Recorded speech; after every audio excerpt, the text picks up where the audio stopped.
All right, welcome back, everybody. On lecture 8 now, I'll mention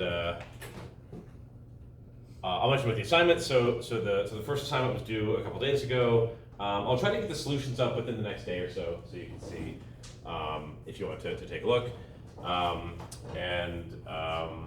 Hopefully, so we'll send that over to the grader, and it should be a week or so to get the assignment back. And assignment 2 has not been posted yet, but I'm going to try to post it today. And so you can take a look at Brightspace and see how the questions look.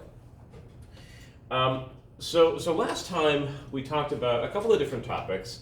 So we sort of moved from some description of the ocean, especially in terms of salinity variations, and we moved on to talking about the atmosphere a little bit, where the idea is that understanding the atmospheric flow, the winds, is crucial for understanding the ocean, because a key driver of ocean circulation is just mechanical forcing by winds at the surface. And so we started off with just a basic characterization of what's the structure of the atmosphere in terms of the chemical composition and also the layers. And so we have this diagram here on the side that shows that the atmosphere is broken up into three main layers. You have the troposphere on the bottom. That's where we live. On all weather occurs, for example. The stratosphere is the layer above that. It's a thick layer. The stratosphere is very interesting because although in the troposphere the temperature decreases as we go up in altitude, the opposite is true in the stratosphere. And because of the effects of ozone, the temperature actually warms up as you go up into the stratosphere. That's why it's called the stratosphere, because it's very stably stratified. And then up above that, you have the upper atmosphere, which we really don't talk about too much in oceanography because it's not in contact with the ocean, and also the density is very low there. So there's just not a lot of air in terms of mass up in the upper atmosphere. We started to think about, the key idea is that the Earth gets heated differentially. So you have more heat coming in from the sun at the equator and less at the poles, and that temperature gradient drives flows. But in terms of the detailed forces that drive flows, it's really pressure forces that are the most important. There are other forces as well, gravitational forces, frictional forces, etc.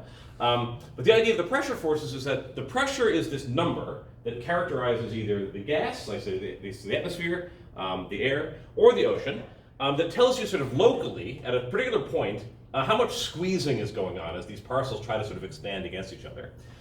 And this pressure can vary from place to place. And what that leads to is a situation like this, where if we imagine this is, say, a parcel or a box of air or a box of water, if the pressure is higher on one side and lower on the other side, let's say higher on the right and lower on the left, the higher pressure on the right-hand side exerts a force to the left, and that's partially balanced by the push on the left-hand side of the parcel, but it's not completely balanced. And so this stronger force on the right-hand side kind of wins, and it's going to push that parcel from the high-pressure region towards the low-pressure region. We call that the pressure force or the pressure gradient force. We looked at, I don't have the figure here, but we looked at how surface pressure is distributed on Earth, and we saw that based on the way that the pressures were showing up in terms of the sort of barometer measurements, it seemed like there should be a pressure force that pushes the air towards the equator. So, for example, a force that pushes air from the tropics down into the equatorial region from the north, and then also from the south, pushing in this direction. And that led us to think about what would the atmospheric circulation be, the large-scale atmospheric circulation, meaning global scale, on an Earth that was not rotating. And so we start off with the not rotating examples. It's a little bit simpler. And we came up with this model where the idea is wherever it's warmest, which is at the equator because we get the more intense solar radiation there, you're going to have rising air. Air flows into that region from the sides. You have rising and then flowing in at the bottom. And then at the top of the atmosphere, or maybe the top of the troposphere, that air sort of spreads out and creates a convection cell where it goes all the way to the poles. We have what's called an equator to pole convection cell. And then we have sinking air descent over the coldest parts, which are the North Pole and the South Pole. And this model is very nice to keep in mind because it sort of underpins what we're going to find later this lecture or possibly next class, which is how the atmospheric circulation on the global scale really looks when we include the fact that the Earth is rotating, and that has a big effect. Then the last topic we started to mention was the Coriolis force, so we're going to talk about that today. And the key thing we did is we looked at this movie where you have the merry-go-round, and the merry-go-round is spinning, and then the people on the merry-go-round are throwing this ball back and forth.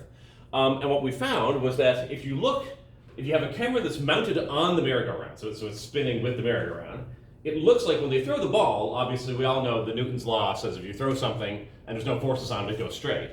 But from the perspective of the rotating merry-go-round, it looks like it curves. And there was this really good question at the end: does the direction of the curvature depend on the spin, whether the merry-go-round is going counterclockwise or clockwise? And it does, and we'll see that today. So for today, we're gonna finish off or cover the Coriolis force in more detail. A big part is we're gonna learn how to do a calculation with the Coriolis force. So we have this idea that things curve, but just how strong are those forces? And we're gonna look at an example of the atmosphere. And if we have time, we're going to move on to how do we move past this non-rotating model, and when you include the Coriolis force, how does it change this picture? Okay. All right. So, but I just want to start. So some people maybe have the book and use it for a reference. The book is not really sort of an atmospheric dynamics book. It's sort of a general oceanography book that includes a lot of different things. And so occasionally there's something in the book that's a little bit incorrect.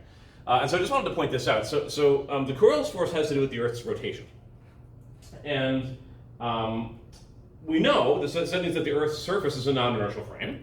And we know that in other non-inertial frames, like say a car going around a turn or whatever, you feel the force. It pushes you against the wall when you're going around a turn, or if you're in a car and it's accelerating, you feel that push back into the seat. And so people often ask, or they sometimes ask, if the Earth is spinning really fast, why can't we tell? Why does it feel to us like the Earth is just flat and stationary and we don't feel it? And they say this very vague statement that the Earth rotates smoothly and quietly. When you see words like this in physics, that's a red flag, because like these aren't very specific. Like, what does that mean, quietly? Like, not making noise? Yeah, it's unclear. So anyway, so this is not right. But there is a very simple reason that has to do with math. Of why we don't notice in our day-to-day lives how the Earth rotates. And it's not too complicated. We can actually understand it with first-year physics. So what we want to do is, imagine, so this is a top-down view. So here's the North Pole. Here's us standing on the Earth. And then because the Earth is spinning, we're going around and around in a circle. And from first year, we know that when you're going around in a circle, that's uniform circular motion. And so that means that there's a centripetal acceleration that points towards the center. That's sometimes called the centrifugal acceleration, but they're really the same thing. And the formula for that is the centripetal acceleration is omega squared times r. So you might have seen this written as lowercase omega. It's also written as v squared over r. Those are all the same. There's different versions of the same formula. This is the version that I'm going to use, but they're all equivalent. And so omega here is the rotation rate. So how long basically does it take to do one rotation? And r is the radius. Okay, so let's just calculate. How big is this? Is this something that we think we should be able to feel, or is it really weak? So the key thing we need to know is, so the radius of the Earth, that's 6371 kilometers. That's a pretty well-known number. And for the omega, we need to calculate the rotation rate. So to calculate the rotation rate, we know that the Earth does a 2 pi rotation, so one full circle, per 1 day. So the rotation rate is 2 pi divided by 1 day. And if you want to put this in units of per second, you multiply that by 1 day over 24 hours, times 1 hour over 60 minutes, times 1 minute over 60 seconds. And then you have the minutes cancel, the hours cancel, the days cancel. And you end up with this number that you'll come across some more in the course. Then it's 7.27 times 10 to the minus 5 per second is the rotation, right? And here's our radius, is 6371 kilometers. So from there, we can plug those into our centrifugal acceleration formula. So here's our formula, it's omega squared times r. And we work this out, we plug in, here's our 7.27 times 10 to the minus 5. There's our meters for our radius. And you plug that in and you get 0.03 meters per second squared. And that's the centrifugal or centripetal acceleration that we feel because the Earth is rotating on its own axis. And how big is that? Is that a large or a small acceleration?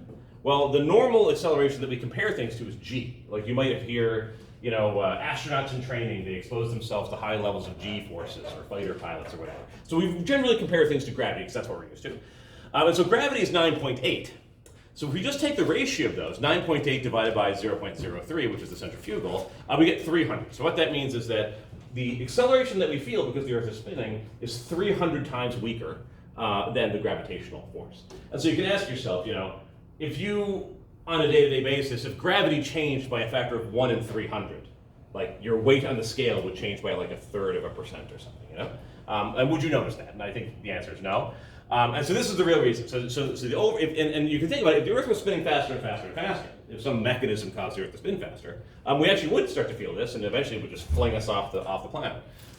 So this smoothly and quietly business is really it's hard to say what that even means. But the real reason is that it's hundreds of times weaker than gravity. However, for very, very large-scale things that move very slowly, these centrifugal effects and the related Coriolis force can be very important, but at the human scale of like our day-to-day life, they're not very important. And just as a sort of similar example, there's a funny sort of fake wrong story that the Coriolis force causes this water in sinks and toilets to spin in a different direction in the northern and southern hemisphere. I don't know if people have ever heard this, but it's not true. Because at the scale of like a room or a human system, these forces aren't very important. But when you look at the scale of, say, a weather system that's 1,000 kilometers across, they become very important. And we'll see exactly how important later in this class. Okay, so last time we looked at this idea of the merry-go-round, and we said that if the merry-go-round is spinning around, and you try to throw a ball straight, from the perspective of people on the merry-go-round, that ball seems like it curves. And so if you were looking at it from a distance and you weren't on the merry-go-round yourself, you would see the ball go straight. But when you're on the merry-go-round, things curve. And that's the experience that we always have, because we're on the Earth's surface, and so we're rotating with the Earth. So we're sort of always in that merry-go-round frame of reference. It's slightly different because the Earth is a sphere rather than like a record player type of shape. But that sort of key phenomenon underpins a whole bunch of phenomena in the atmosphere that we'll see. And it was asked last time, how does the direction, sort of counterclockwise versus clockwise rotation of the merry-go-round change the direction of curvature of the ball under the Coriolis force? And it turns out it completely determines that direction. So if you rotate the merry-go-round the other way, the ball will curve left rather than right.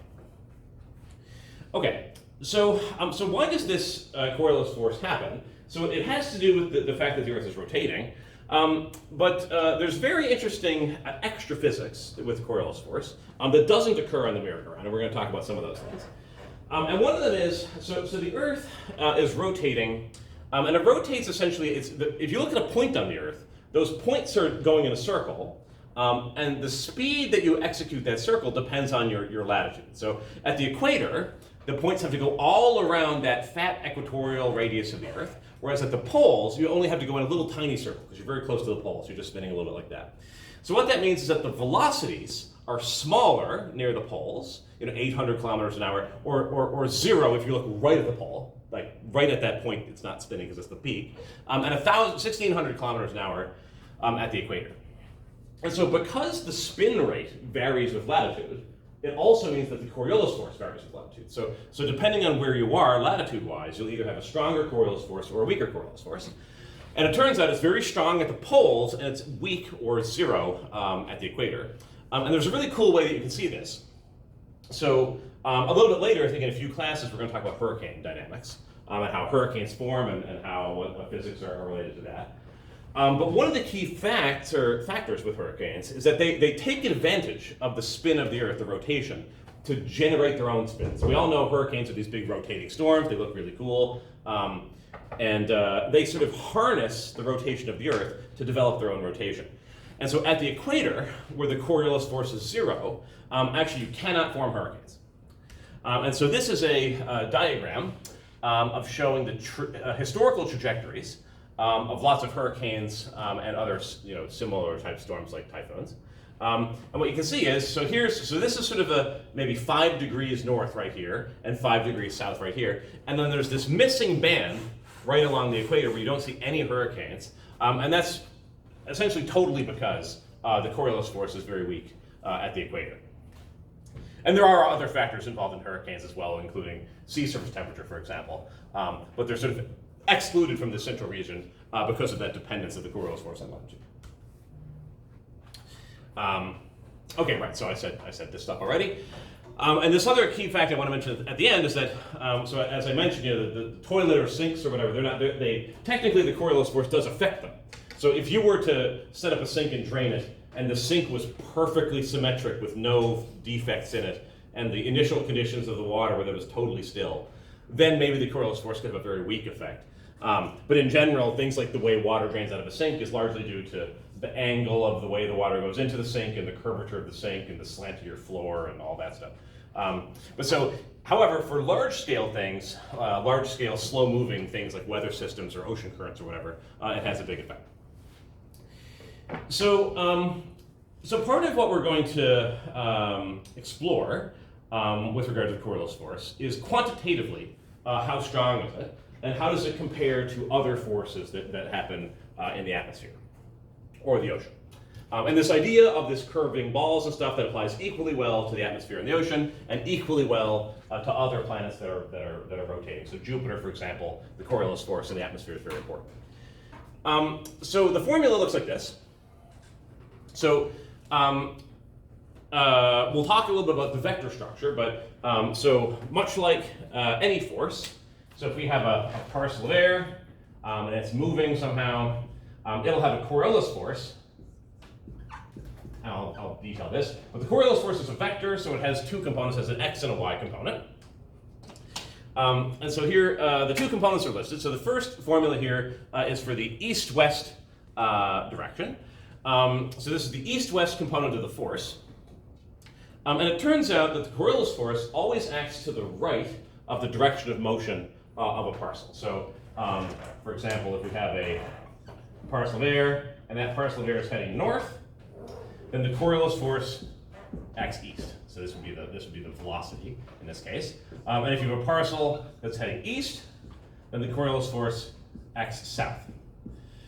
So it always, and this is true in the northern hemisphere. So in the northern hemisphere, the Coriolis force always acts towards the right of the direction of motion of the parcel, and in the southern hemisphere it's reversed. So it's to the left.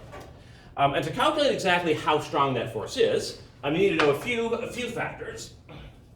So one of them is the latitude. So I mentioned previously that the Coriolis force strength, it depends on what latitude you're at. And that comes in here with this factor of sine of theta. So here theta is your latitude.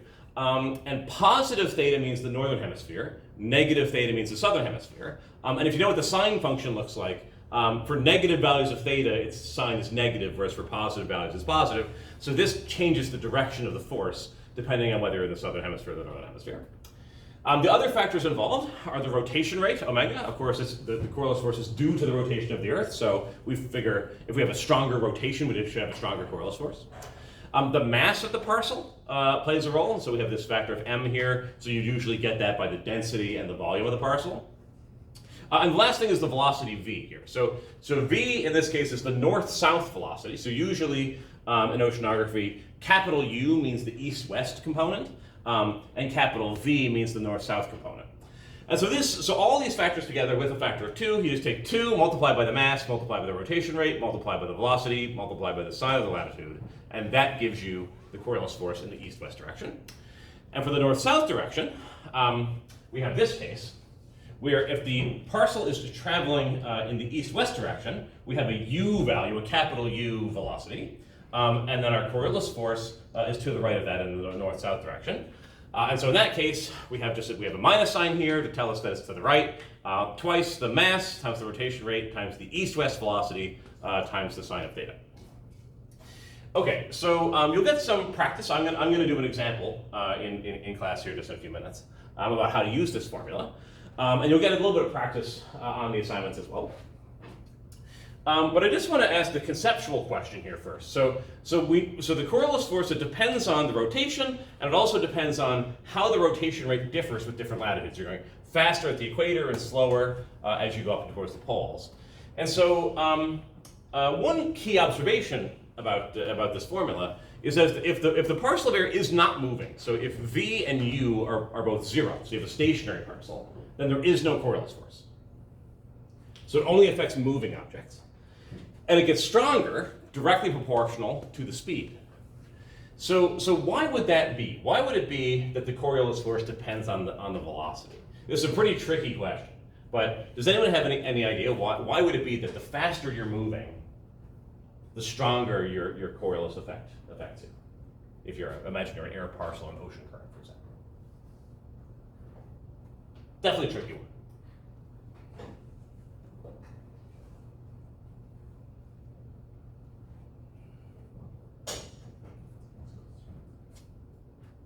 Is it because it's building up energy, so then it has more energy to go with?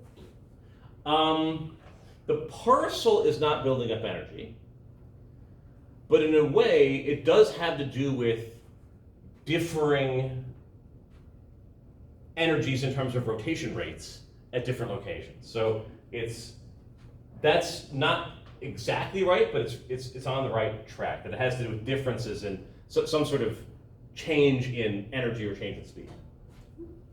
Yeah. Because every other thing is constant. Sorry, can you just repeat that? I said because every other factor is constant. Every other factor is constant. That's true. So from a mathematical perspective, that's true. If you're at a particular latitude and you're looking at a particular parcel, then the rotation rate's constant, the angle's constant, the mass is constant, and as you change the velocity of the parcel, it changes the Coriolis force. That's very true. That's a mathematical argument based on the formula. It's not a fundamental physical argument, but that's totally correct. That's a correct analysis. Okay, so this is a very tricky question. I ask this every year, and no one has ever gotten the question right. Completely right. And it's very tricky. So the reason is, I'm actually just going to go back to this other slide here. So if we look at this diagram, we see that there's fast rotational velocities in the sort of the widest part of the Earth, and smaller rotational velocities towards the top. And so if you imagine that you get launched, and you're actually going to have a chance to work on this in detail in the second assignment, from this exact perspective.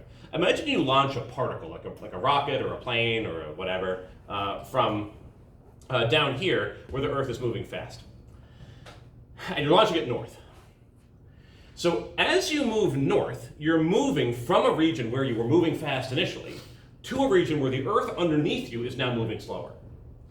So based on the principle of what's called Galilean relativity, there's addition of velocity. So we all know that if you've ever done this, hopefully you haven't, but if you've ever been in a car and you've thrown a snowball at somebody from the moving car, then if they get hit by the snowball, they get hit really hard because the velocity of the snowball is equal to the velocity of the car plus the throwing velocity. So the same thing is true here. If you launch a rocket from the equatorial region north, when you launch it, it has the north velocity plus the velocity of the rotation, right? Because you're launching it from something that's actually moving through space, even though to us it doesn't seem like it really. So that as it moves up, it's actually also moving to the east because it had that initial kick from when it was launched. And you're moving across this land, or the ocean, that's moving slower. So you move relative to your target destination because you were launched at a location with one rotation rate and you're moving towards a location with another rotation rate.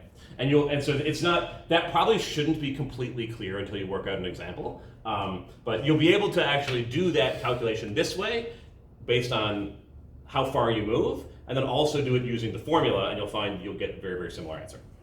So the reason that it depends on the velocity is that as we move faster, we traverse that velocity difference more quickly. And so we get a larger effect of the rotation. And it's a little bit, the Coriolis force, what I'll say is, it's definitely a subtle and tricky subject. And there's this guy, one of the most famous oceanographers is this guy, Henry Stommel. He was an oceanographer in the past.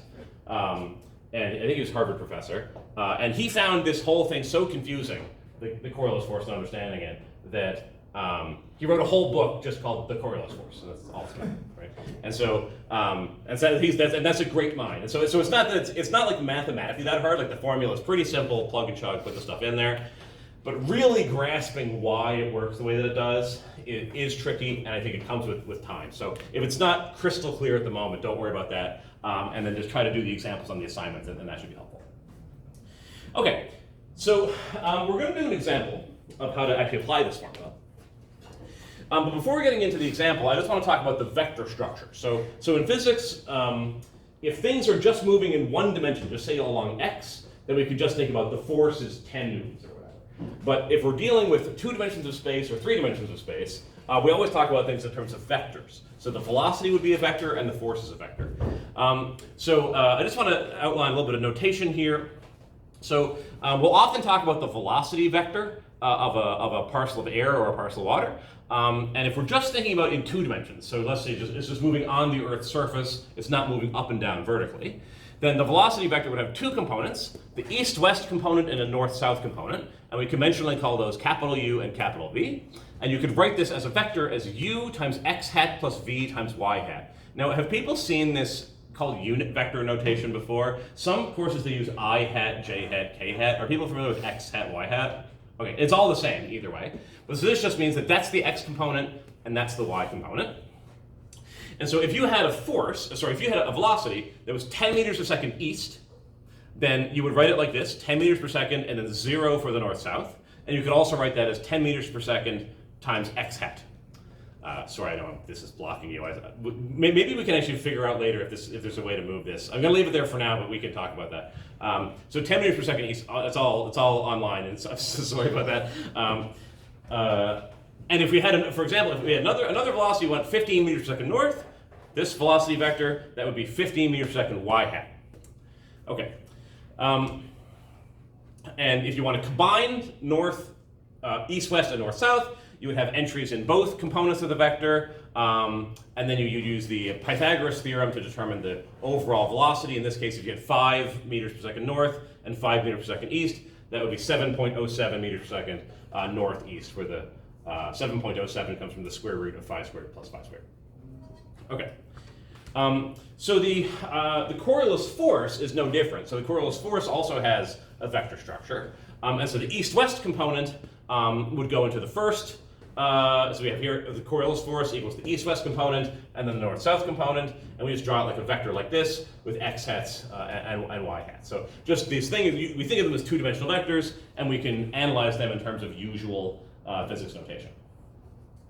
Okay, so we're going to do an example based on real weather data for the Newfoundland region. And so we're going to look at another one of these crazy weather maps that are sort of hard to decipher. But here I've highlighted Newfoundland. So if you can see here, there's a faint outline. That's the Avalon Peninsula. That's the northern peninsula. Here's Newfoundland. There's Labrador. And then these thicker black lines, those are the pressure contours. So those are lines along which the surface pressure is constant.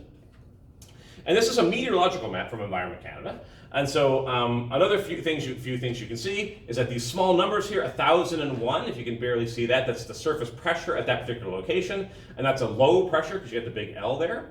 And then over here we have numbers like 1,030. That's a high pressure. And these are all in units of hectopascals. And 1 hectopascal is about 100 newtons per meter squared, which is exactly 100 newtons per meter squared.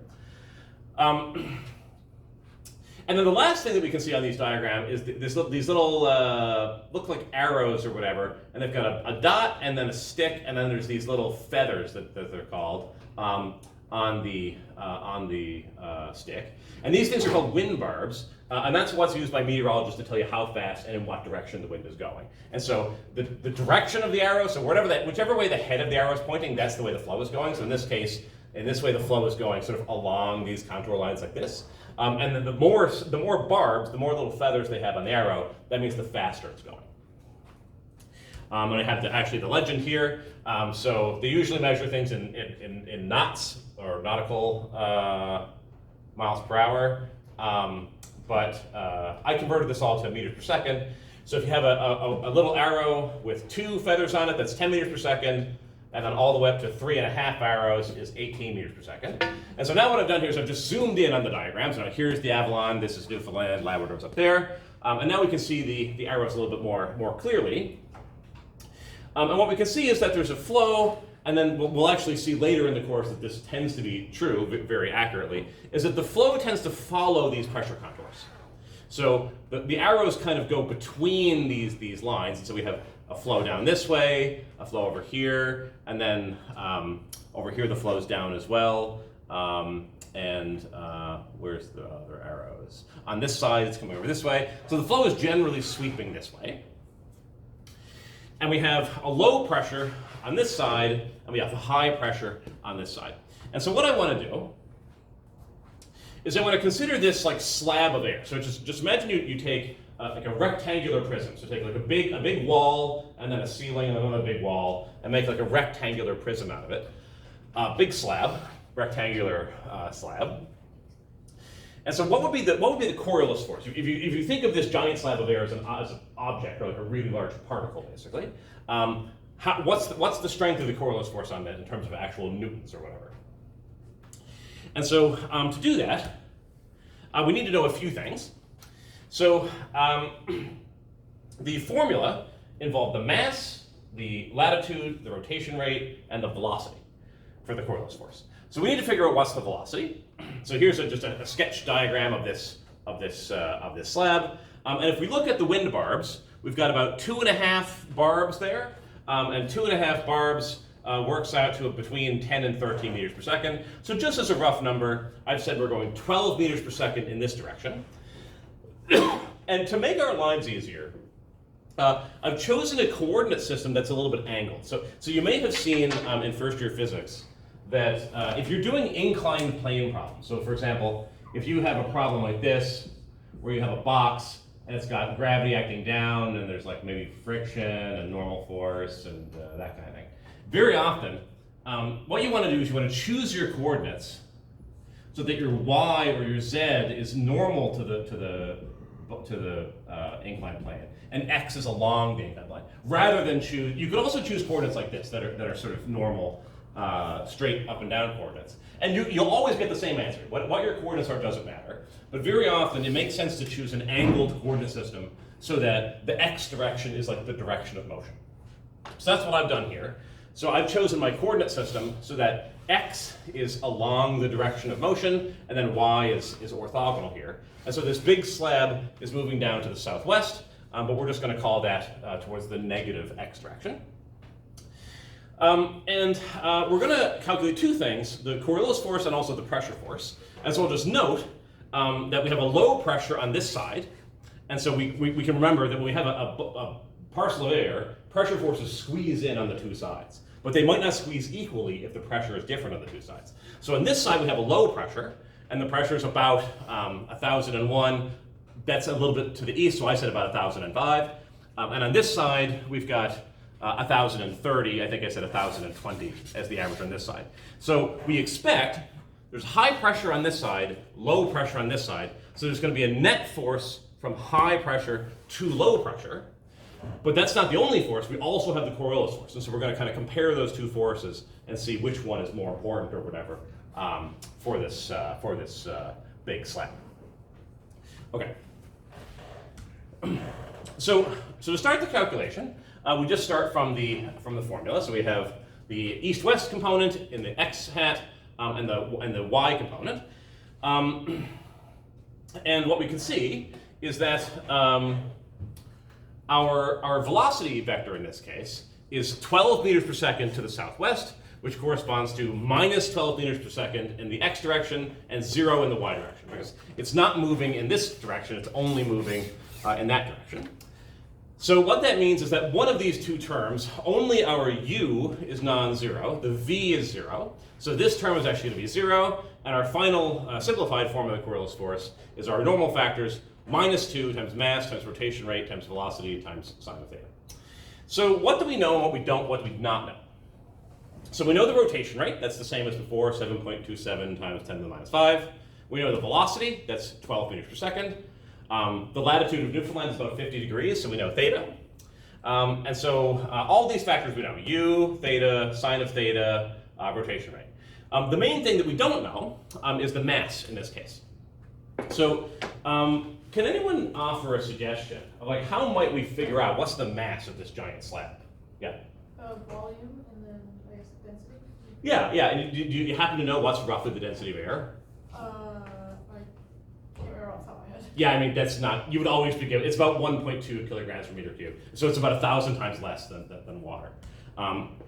So that's exactly right. So we want to do, our mass is our density of air, not water, multiplied by the volume. And so for a rectangular prism like this, the volume is equal to the area of this multiplied by the height of the sidewalls. So I've said, let's just consider a 1 kilometer tall slab of air. So just set h to be 1 kilometer. And based on the map, if we go back, so we've got Newfoundland is here, about that big, and here's our slab. So the slab is about a little bit bigger than Newfoundland by about maybe 50%. And so here I've said, let's say that the length of the slab is about 1.5 times the width of Newfoundland. That's about 500 kilometers. So you come up with 750 kilometers. Then our volume is just our area, which is length squared, if we consider it to be a sort of a square shape. So our volume is our length squared multiplied by h, that's the height. And so we have 750 kilometers times 750 kilometers times 1 kilometer. And that gives us this 10 to the 14 meters cubed of air.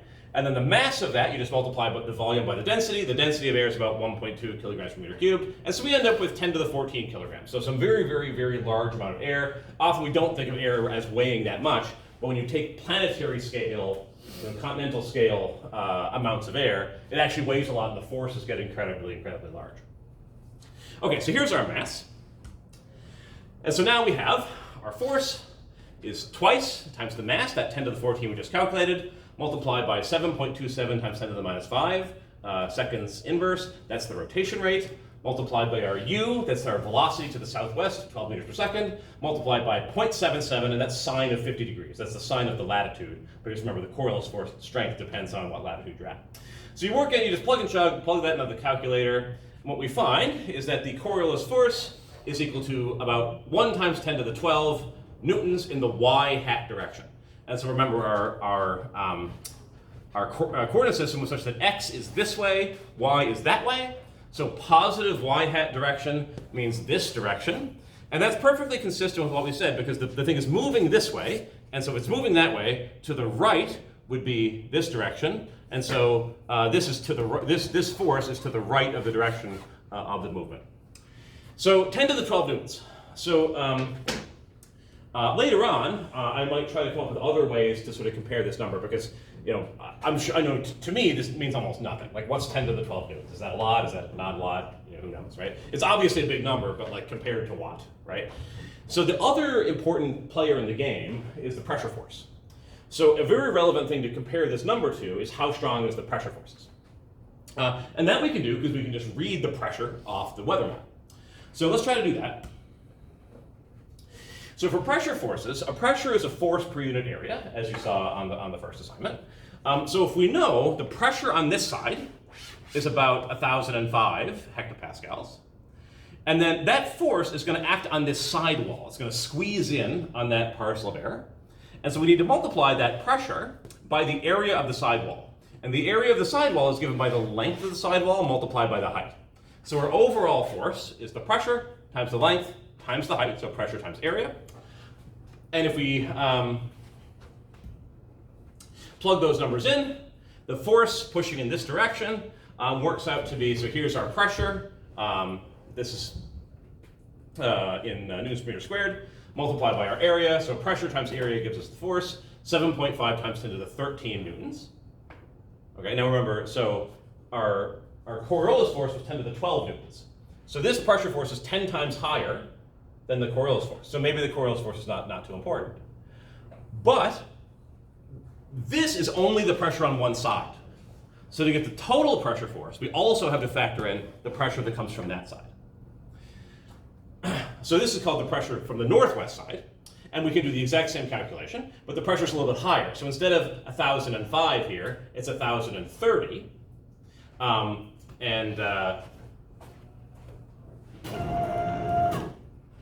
Our final answer here works out to be 7.7 times 10 to the 13 newtons. And that's in the negative y hat direction, because this pressure points this way. So that's positive y hat, so this way is negative y hat. So we have 7.7 times 10 to the 13 and 7.5 times 10 to the 13, but it's the difference in these two that gives you the overall pressure force. And so when we calculate the overall pressure force, actually we get 2 times 10 to the 12. So we get back almost exactly the same number. It's actually off by a factor of 2 between the pressure force on this huge slab and the Coriolis force. So we can draw our diagram. And so what it means is that we have a net pressure going from high pressure on this side where it's about 1030, and then low pressure on this side where it was about 1005. The net pressure force points in this direction. And if we think about both forces combined, we have the net pressure force pointing to the southeast and the Coriolis force pointing to the northwest. And the values of these two forces, the strengths, are very, very similar, conspicuously similar. That the Coriolis force is 1 times 10 to the 12 newtons, and the pressure force is 2 times 10 to the 12 newtons, and they oppose each other. They have opposite signs. So that means these two forces, by and large, are canceling each other very, very strongly. They're opposing each other, and then you kind of have these two forces that are pushing on either side, and then the actual slab is moving in the orthogonal direction to these two forces. The forces act on the sides, and the actual velocity is kind of in between. And it turns out, this fact that we just calculated directly based on observations. And I'll mention, this is a 2 and that's a 1, so they're not the exact same strength. First of all, this is a really, really loose estimate. We made up almost all the numbers. It was just to get a general sense of the magnitudes. And it turns out that these things are probably actually a little bit closer in value than this. But there's a general principle in meteorology and oceanography at the large scales. It's like these scales of like the size of a province or the size of a country or whatever, called geostrophic balance. Geostrophic balance here. And what that means, the idea of geostrophic balance, is that the Coriolis force and the pressure forces are approximately equal and they always oppose each other. And we'll see that when we come to weather systems quite soon, that actually you can understand things like hurricanes, you can understand things like circular low pressures, extratropical cyclones, and you can understand the physics very clearly in terms of geostrophic balance. And a lot of the properties of weather systems can be understood using this very simple principle. And so we say here, pressure and Coriolis are equal, approximately equal, and they're opposite, they oppose, and so we say that they balance one another. And typically, actually, right at the surface, the pressure force is a little bit stronger. And that's because, in addition to pressure and Coriolis, if you're right at the surface, the air also experiences drag from the surface because like the air's flowing over trees and buildings and all that stuff. And that exerts another force that kind of screws up the geostrophic balance a little bit. So if you were looking in the free atmosphere, they would be even more closely linked. And so this, guaranteed this is going to be on some assessments. So understanding what the meaning is. What are these two forces? And how do they balance? And how would you calculate them? This whole calculation would be a bit involved. If you got this on an exam, I would definitely guide you through it step by step. But maybe on an assignment you could do it. But understanding that the core principle is very important. Okay, so that's the Coriolis force, how to use it quantitatively, and how it relates to the pressure forces. And the next topic is the actual atmospheric circulation. And I'm not going to get into this, I'm going to stop on this slide. But the key idea is because we have that Coriolis force, you can no longer have an equator to pole convection cell. So for example, we had this idea of if here's your Earth, you have higher intensity solar radiation at the equator, and then the idea was in the non-rotating Earth model, the convection cell kind of looks like this.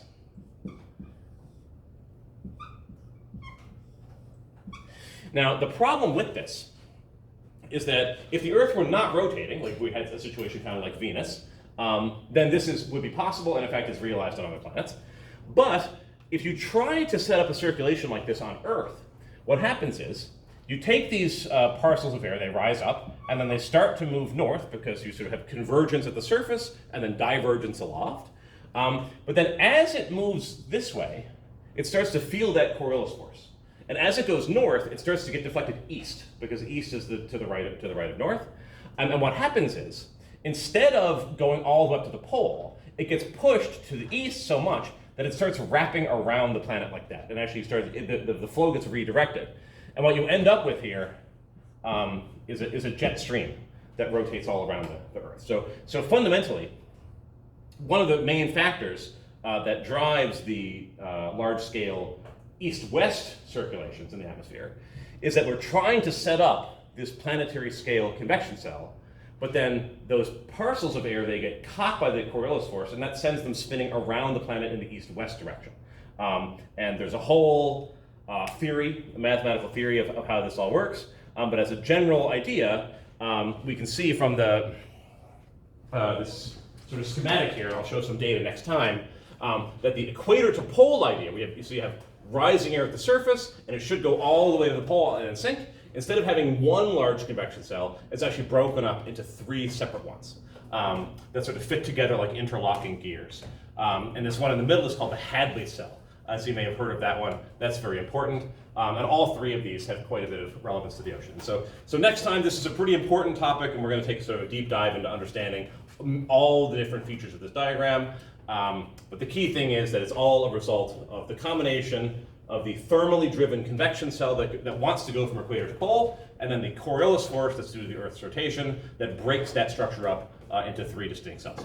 Okay, so I will stop there. And so please keep an eye on Brightspace, because the assignment will go up pretty soon. And other than that, everybody have a great weekend, and I will see you next week.